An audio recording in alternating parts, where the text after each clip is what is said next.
Imana gushyira ahantu wishimiye. Hallelujah. Papa, Imana igiye kubiguha inshuro ebyiri. Ntabwo nzi ibintu byinshi watakaje, ndabibona byinshi byarangiye, ariko Imana igiye kubiguha inshuro ebyiri. Yesu agiye kugutunganyiriza ameza mama. Yesu agiye kugutunganyiriza ameza papa. Yesu agiye kugutunganyiriza ameza wa mukobwa wa musore.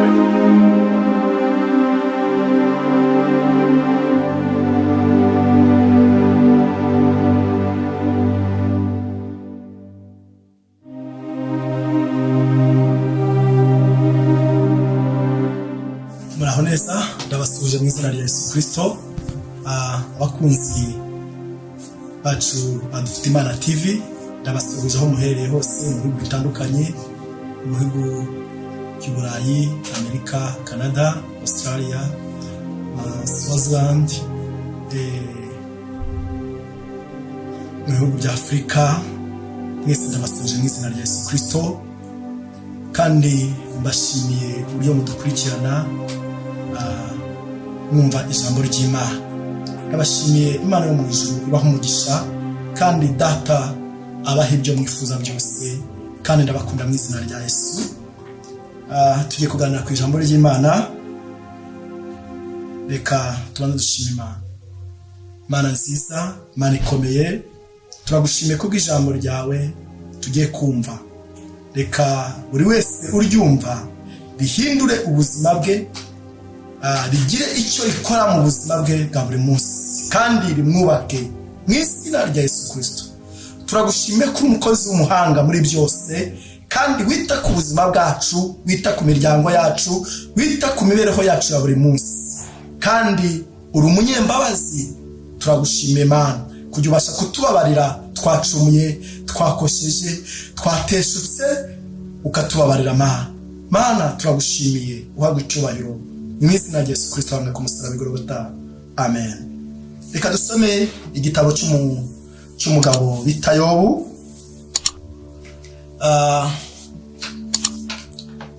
Niryo jambo tugiye kuganiraho, igitabo cy'umugabo witwa Yobu. Ubundi Yobu yari umuntu ki?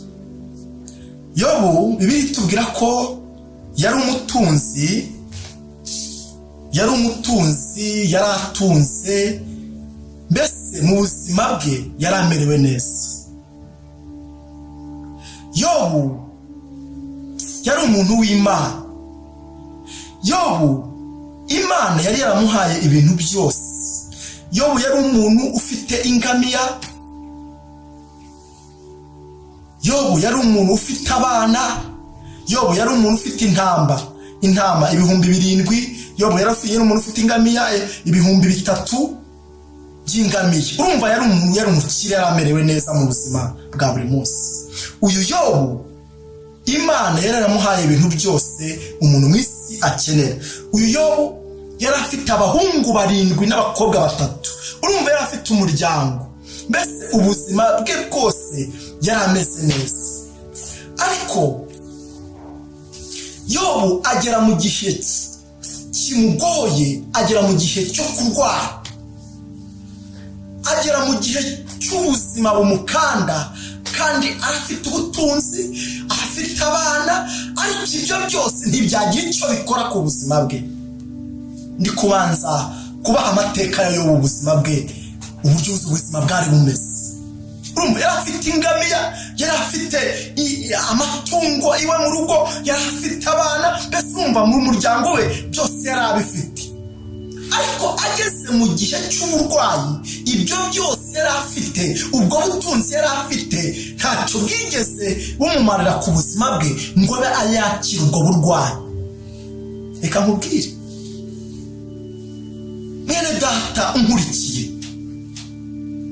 uko waba uri kose, ubwenge waba ufite bwose, igihagararo waba ufite cyose, nta kintu byakora watatswe n'ubuzima, ubuzima bwakubereye bubi, uburwayi bwakubereye bubi.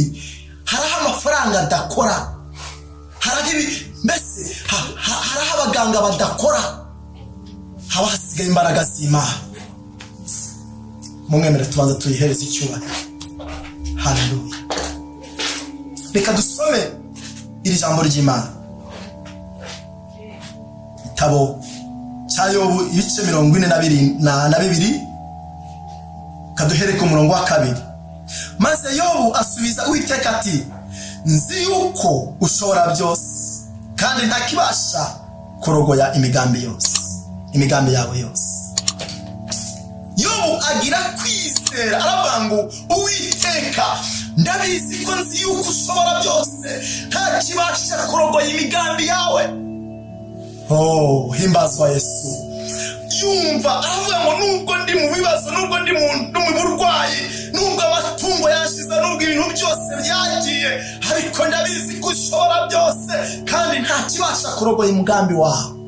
Reka nkubwire, ubuzima bwose wabamo, ibigeragezo byose wabamo, indwara zose wahura nazo, ntakibasha kurogoya umugambi w'Imana. Icyo Imana yavuze ku buzima bwawe tunapepeyo Bwana. Haleluya. Ntakibasha kurogoya icyo Imana yavuze ku buzima bwawe, ntakibasha kurogoya icyo Imana yagambiriye ku buzima bwawe. Uca mu bikomeye, uca mu bigeragezo, uca mu ntambara, abantu bakurwanye mu buzima bwawe buri munsi, ariko ntakibasha kurogoya umugambi icyo Imana yakuvuze.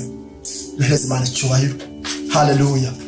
Ku murongo wa 2, ku murongo wa 5 aravuga ngo ibyawe narabyumvishije n'amatwi, ariko noneho amaso yanjye arakureba. Umva kuntu Uwiteka yabwiye Yobu, aravuga ngo ibyawe narabyumvise, namaze kumenya ko amatungo yagiye, namaze kumenya ko umugore yagutaye aragenda, namaze kumenya ko abana bapfuye bose. Aravuga ngo ibyawe byose narabyumvise, ibyo umbwira narabyumvise. Reka nkubwire, ibyo umbwira Imana byose narabyumvise kandi irakureba. Haleluya. Ijisho ry'Imana rirakureba, ijisho ry'Imana rirakwitegereza, ijisho ry'Imana rirabizi. Haleluya. Uwiteka, haleluya. Yesaya 59 aravuga ngo ukuboko k'Uwiteka, Imana ishimwe, ngo ntikwaheze ngo kunanirwe gukiza, ngo kandi n'ugutwi kwe ngo ntikwapfuye ngo kunanirwe kumva. Reka nkubwire, Imana iracumba ibyo uyibwira, Imana iracumba ibyo uyitekerere, Imana iracumba ibyo ubwira byose, ibyo uyibwira ari abana bawe, Imana irabyumva. Ntabwo ugutwi kwapfuye ngo kunanirwe kumva, ngo kandi n'ukuboko kwiwe ngo ntikwaheze ngo kunanirwe gukiza. Haleluya, haleluya, haleluya. Ukuboko kw'Imana kuracyakora, ukuboko kw'Imana kuracyahembura, ukuboko kw'Imana, haleluya, kuracyakiza. Mana ishimwe. Katwikomereza ijambo ry'Imana. Amen. 5 n'ubundi ko turi hano kuri yo ibice 42 umurongo wa 5 avuga ngo ibya narabyumvishije. Reka mubwire, ibya Imana yarabyumvishije. Papa, ibya Imana yarabyumvishije. Wa musore wa mukobwa, ibyo yibwira Imana yarabyumvishije. Haravuga ngo ariko noneho amaso yanyu arakureba. Haleluya. Amaso y'Imana, ijisho ry'Imana rirakureba. Aho waba uri herereye hose, ijisho ry'Imana rirakureba. Akazi urimo, ijisho ry'Imana rirakureba. Ibyo waba ukora byose bidafite umumaro, bidahesha Imana icyubahiro, ijisho ry'Imana rirakureba. Ongera wizere Imana, ongera ukiranuke, kuko ijisho ry'Imana rirakureba. Humura ibiguhangayikishije, ibigutuze, humura. Uwiteka yarabyumvishije, Uwiteka arabireba. Humura, umukomeze ukiranuke, komeza ubana n'Imana. Mwene data, ndakwinginga mwene data, ongera wizere Imana. Ijisho ryayo rirakureba, rizagukura hahandi, rizagukura muri bya bindi, rizagukura muri bya bindi ubona mbese bitakunejeje. Imana igushyira ahantu unezerewe, Imana igushyira ahantu wishimiye. Haleluya. 10 turacyari aho. Haravuga ngo Yobu ngo agisabira bagenzi be, Uwiteka aherako aramukiza, amukiza ibyago bye, amuha ibihwanye n'ibyo yari afite kabiri. Yesu ashimwe. Ngo Yobu akimara gutakaza ibintu byose, akimara gutakaza ingamiya, akimara gutakaza abana, umugore yamaze kumuta. Haleluya. Ngo ariko akomeza kwiringira Imana, akomeza gukiranuka. Haleluya. Ngo Imana ngirangije ngo ibaza Satani, ngo urajya he? ngo Satani arangije ngo asubiza Imana amubwira ngo ndajya mu isi ndajya kwizereramo. Ngo arangije aravuga ngo arebye umugaragu wanjye ngo burya akiranuka ngo yubaha Imana. Ariko yo bene data akomeza ukiranuke muri byose. Yo ngo akomeza gukiranuka, akomeza kubana n'Imana, akomeza kubinyangamugayo, akomeza kutikuraho ubunyangamugayo, akomeza kubana n'Imana, akomeza gukiranuka. Marishi ngo arangije amubwira ngo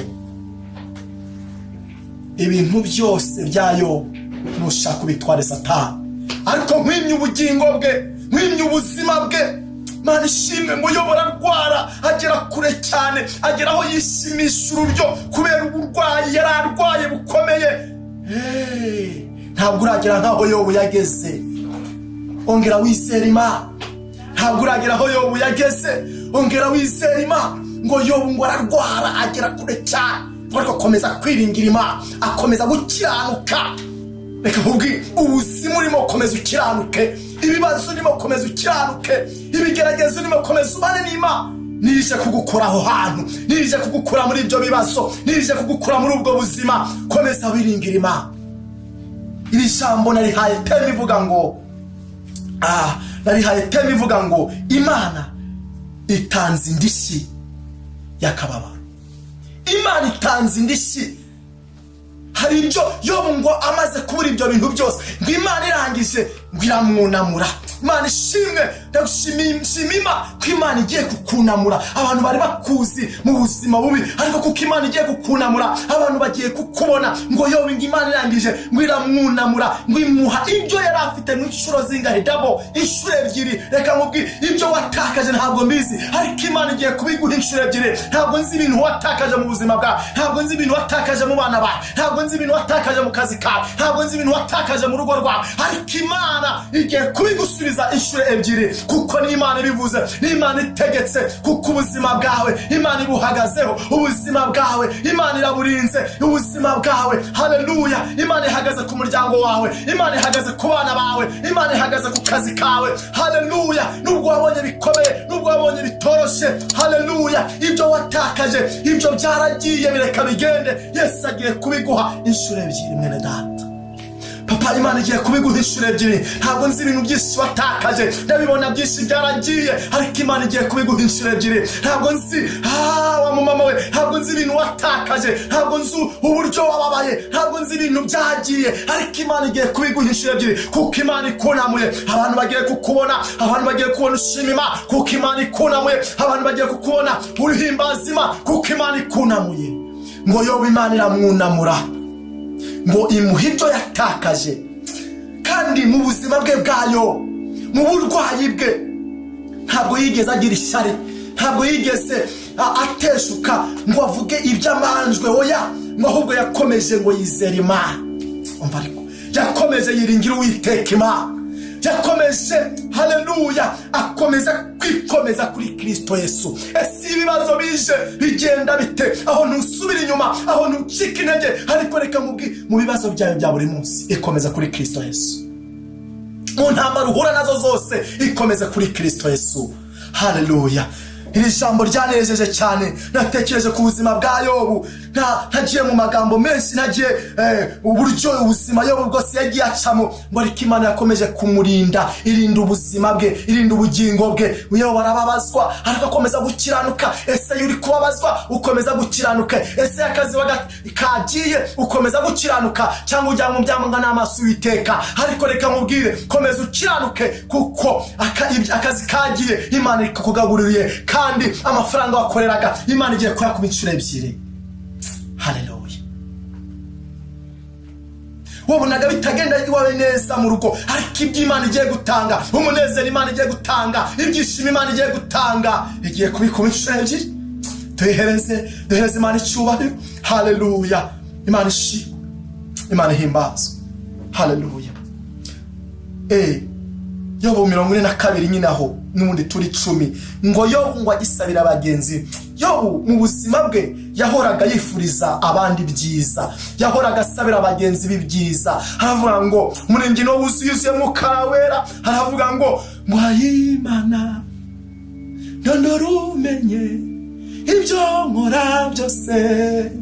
Haleluya, haleluya. Ngo ndetse n'umwana mutuzi gusenga Imana ngo ntazagira ubwo ahubwo azafashwa no gusenga Imana. Haleluya.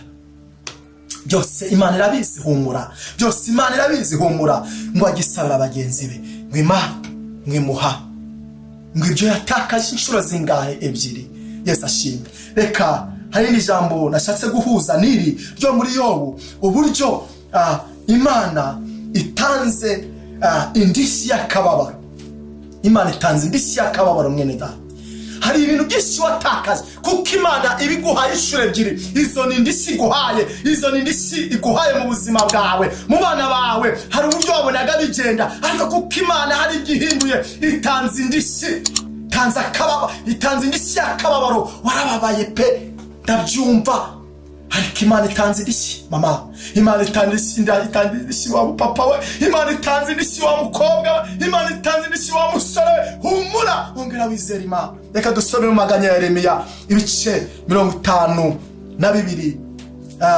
ibice 52 umurongo wa 31.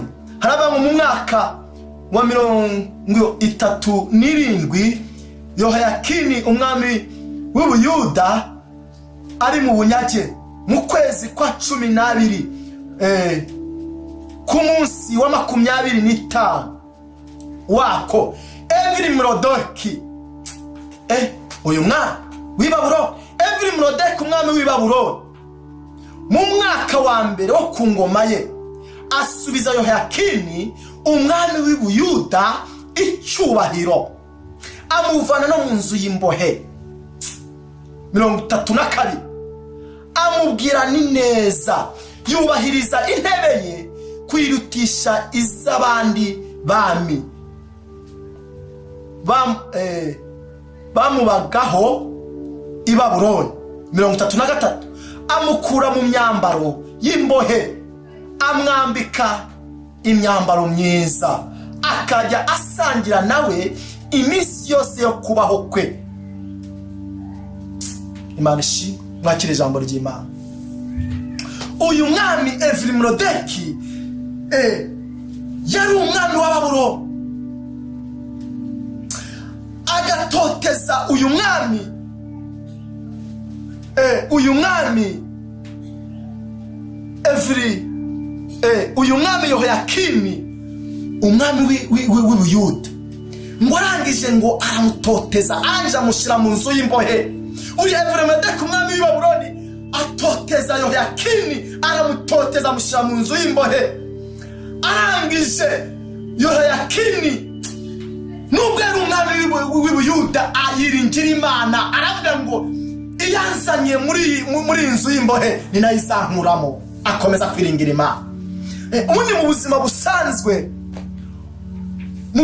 busanzwe iyo umuntu ari mu nzu y'imbohe hari ibiryo adakwiriye kurya, hari ubuzima adakwiriye gufiringa, adakwiriye kubamo.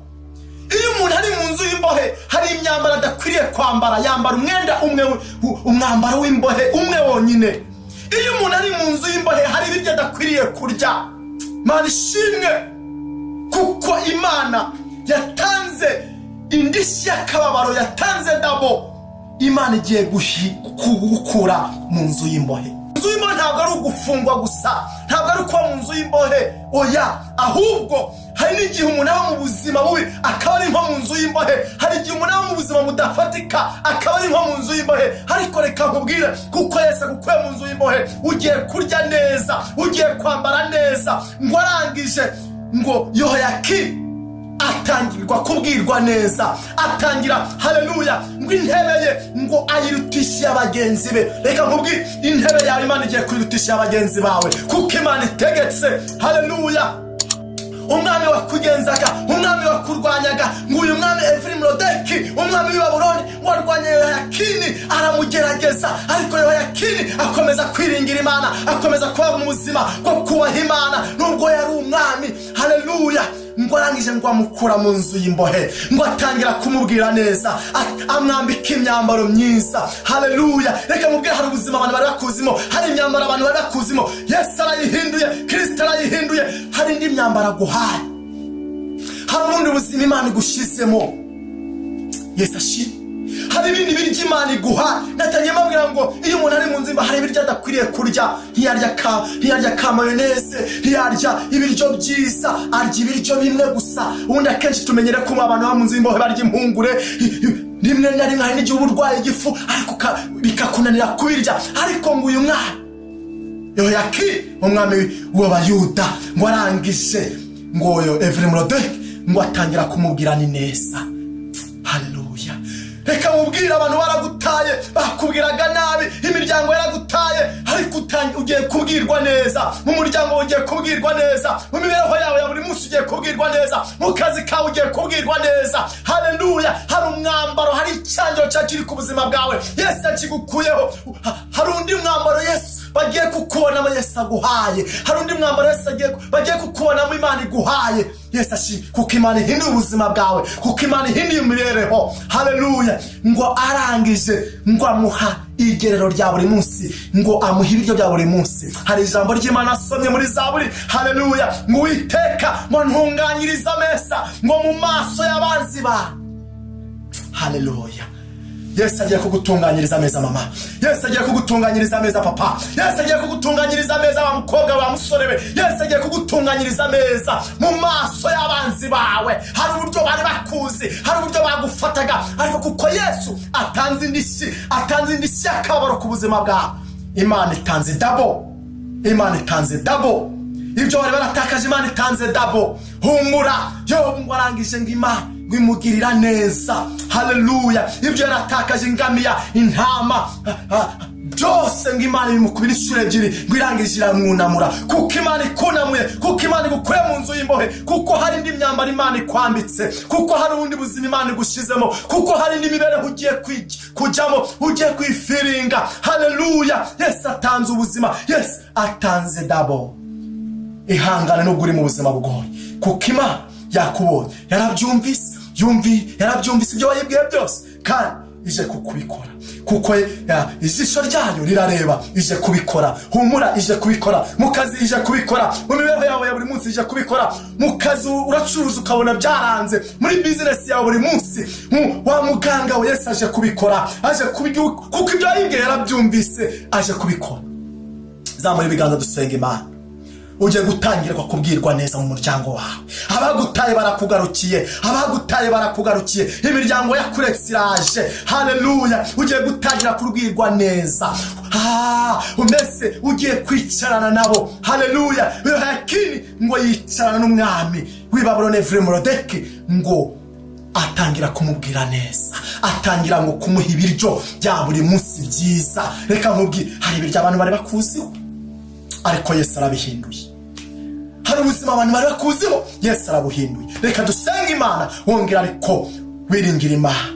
Yesu atanze dabo ku buzima bwawe. Ibyo wari baratakaje, ibyo byaragiye, ntunabyiteho. Nasomye ijambo ry'Imana ngo ibyagiye ngo n'ibyahise byose ngo ntimukabyibuke, ngo ahubwo ngo Yesu angazanye ibintu bishya ku buzima bwawe. Yesu atanze ibintu bishya. Yesu atanze ibintu bishya mu rugo iwawe, mu nzu iwawe, muri salo, mu cyumba cyawe. Yesu atanze dabo. Yesu atanze ibintu bishya, kuko Yesu atanze indishyi y'akababaro. Zamura ibiganza dusenga Imana aho uherereye hose. Aho uherereye hose ongera wizere Imana. Wowe wari udukurikiye, Imana iguha umugisha, kandi Imana ihinduye ubuzima. Imana itanze indishyi y'akababaro ku buzima bwawe. Mana nziza, Mana ikomeye, turagushimiye kubw'ijambo ryawe. Urakoze kutwunamuye, urakoze kudukuyeho ibyatugenzaga, urakoze kudukuyeho ibyaturwanyaga, urakoze kudukuye mu nzu y'imbohe. Iyo umuntu avuye mu nzu y'imbohe yongera kunezerwa, yongera kurya ibiryo byose, yongera kwambara imyambaro myiza, yongera kugenda bikemera. Urakoze Mana, ngo Yobu ngo agitakaza umuryango umuvuyeho, abana bagiye, amatungo byose bigiye, bakomeza kwiringira Uwiteka. Mana, reka abantu bawe ubambike imbaraga, bakomeze kwiringira Uwiteka, bakomeze kukugumaho, bakomeze kukwiringira. Mana, uhinduye ubuzima, uhinduye imibereho, utanze dabo. Ibyo batakaje kandi ibyo byose warabibonye, warabyumvise, barakutakiye, warabumvise. Mana, ugiye gutanga dabo ku buzima bwawe. Urakoze Ma, kutanze dabo ku buzima bwawe. Urakoze Ma, mu kazi kawe kuhinduye, utanze imibereho mizima. Urakoze Ma, ni mu izina rya Yesu Kristo wambaye ku musaraba i Golgotha. Amen, amen. Imana ibahe umugisha. Shalom, shalom. turi kumwe kandi Imana yo mu ijuru ikomeze biteho, ikomeze ibarangaza imbere. Imana ibagire neza mu izina rya Yesu, amen.